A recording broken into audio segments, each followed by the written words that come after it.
اکثر لوگ اپنی منچاہی چیزوں کے لیے اللہ سے بار بار دعا کرتے ہیں۔ وہ کہتے ہیں ہم تہجد بھی پڑھتے ہیں اور اللہ کا ذکر اور عزگ بھی کرتے ہیں، پھر بھی ہماری دعائیں قبول کیوں نہیں ہوتی؟ تو سنو، اللہ دیری انہی کے لیے کرتا ہے جن کا مانگنا اسے پسند آ جائے۔ میرا رب قرآن میں فرماتا ہے، تمہاری دعاؤں کی مسلسل تکرار اور تمہارا غم اور اللہ کا مسلسل چپ رہنا ایک سخت امتحان ہے تمہارے ایمان کا، مگر جب رب اپنی خاموشی توڑ دے گا تم اس کا جلوہ دیکھو گے جو تمہارے توقع کا انعام ہوگا۔ اور اگر تمہارے دل میں ناممکن دعاؤں کا خیال بار بار آ رہا ہے اور وہ تمہیں بے چین اور اداس کر دیتا ہے کہ اللہ تو میری دعاؤں کو سنتا نہیں، تو قرآن کہتا ہے دلوں کے حال تم سے بہتر تمہارا اللہ جانتا ہے۔ تمہارے خاموش سجدے اور تمہاری انکہی باتیں خدا کے یہاں بہت خاص مقام رکھتی ہیں۔ سنو، جن چیز کی تم تمنا کرتے ہو اس کے لیے دعا کرتے رہو۔ ممکن اور ناممکن صرف انسان کے دماغ کا تصور ہے، اللہ کے لیے کچھ بھی ناممکن نہیں۔ یاد رکھو، اللہ سے تمہارا درد چھپا نہیں ہے، وہ رحمان تم سے خوب واقف ہے۔ اللہ تمہیں خواب دکھاتا ہی تب ہے جب وہ ان کی تدبیر پر راضی ہوتا ہے، ورنہ اس نے تمہیں وہ نہ دینا ہوتا جو تم مانگ رہے ہو تو وہ کبھی تمہیں دعا کی توفیق بھی نہ دیتا، اور تم ناممکن دعا کو اس یقین کے ساتھ بار بار مانگتے ہو، نہ جانے کب اس دعا پر کن کہہ دے۔ اگر آج کوئی دعا تمہاری قبول نہیں ہو رہی اور اس میں وقت لگ رہا ہے تو یقین رکھو جب وہ دعا قبول ہو جائے گی تمہارا وقت بدل دے گی، اور اللہ اپنے بندوں کو مایوس نہیں کرتا۔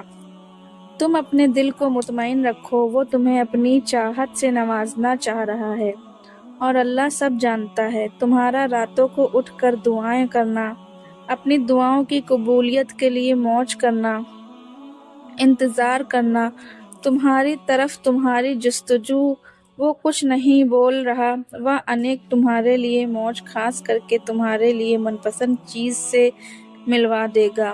تمہارا بے چین ہو جانا بے وجہ نہیں، اللہ تمہیں جلد ہی ہر وہ خوشی نصیب کرے گا جس کے انتظار میں تم جائے نماز پر آنسو بہاتے ہو۔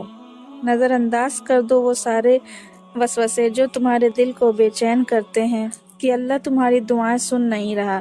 اللہ کے ہر کام میں کوئی نہ کوئی مصلحت ہوتی ہے۔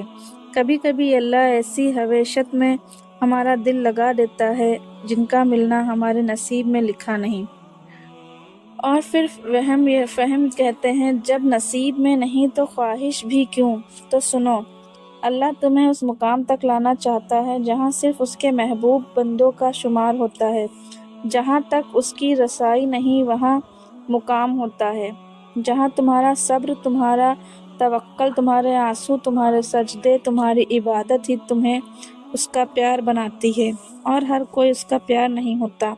اس وقت تم اپنے لیے مانگتے مانگتے اس راستے کو چل پڑتے ہو جس کے باہر پر وہ تمہارا منتظر ہے۔ میرا رب قرآن میں فرماتا ہے، ہم دیکھ رہے ہیں تمہارا بار بار آسمان کی طرف منہ کرنا، میں جانتی ہوں تمہاری مانگی ہوئی دعاؤں کے راستے مشکل ضرور ہیں، کبھی غم اور کبھی پریشانی کا بسیرا ہے، مگر یقین کرو منزل تمہاری کن ہی ہوگی، تحفہ تمہارا موجہ ہی ہوگا، اور آنسو تمہارے خوشی ہی ہوں گے۔ ایک دن دیکھنا تم بہت مسکراتے ہوئے کہو گے کہ اللہ نے میری دعا ایسے قبول کی کہ میں نے کبھی سوچا بھی نہیں تھا۔ تم کہو گے کہ اللہ نے معجزہ کر دیا ہے جس کا میں نے کبھی تصور بھی نہیں کیا تھا، اور دیکھنا یہ کہتے ہوئے تمہاری آنکھیں نم ہوں گی اور تمہارا دل جو اتنا سفر کرتے کرتے تھک چکا تھا اب وہ اطمینان میں ہوگا۔ ہو سکتا ہے ہر چیز تمہارے ہاتھوں سے نسل رہی ہو اور حالات کی ناسازگی نے تمہارا حال بے حال کر رکھا ہو، بالکل اس درخت کی طرح جو خزاں میں ایک ایک کر کے اپنے تمام پتے کھو دیتا ہے، لیکن وہ درخت بہار کی امید کبھی نہیں چھوڑتا۔ اسی طرح تم بھی اپنے رب سے مایوس نہ ہونا، اور جن دعاؤں سے صدقے لیے ہو وہ دعائیں عرش تک جاتی ہیں۔ جن دعاؤں میں صبر شامل ہو وہ رب کی رحمت پا جاتی ہیں۔ صبر رکھو، یقین رکھو، یہ آزمائش صرف چند دنوں کی مہمان ہے۔ ان قریب مایوسی کی بدل ختم ہونے والے ہیں، ان قریب اس رب کا نور قبولیت بن کے جگمگانے والا ہے۔ اللہ نے تمہاری امید کو اس لیے برقرار رکھا ہے کیونکہ اس نے عطا کی ساری تیاری کر رکھی ہے۔ جس طوفان سے تم اندر ہی اندر لڑ رہے ہو، یا یقین کرو وہ بھی تھم جائے گا، اور جس طوفان کے بعد سے ہو قضا آتی ہے، وہ کوسے قضا تمہارے دل میں بھی امتحان کے صورت بن کر آئیں گی۔ تمہیں سکون قلب نصیب ہوگا اور تمہاری دعائیں قبول کر لی جائیں گی انشاءاللہ۔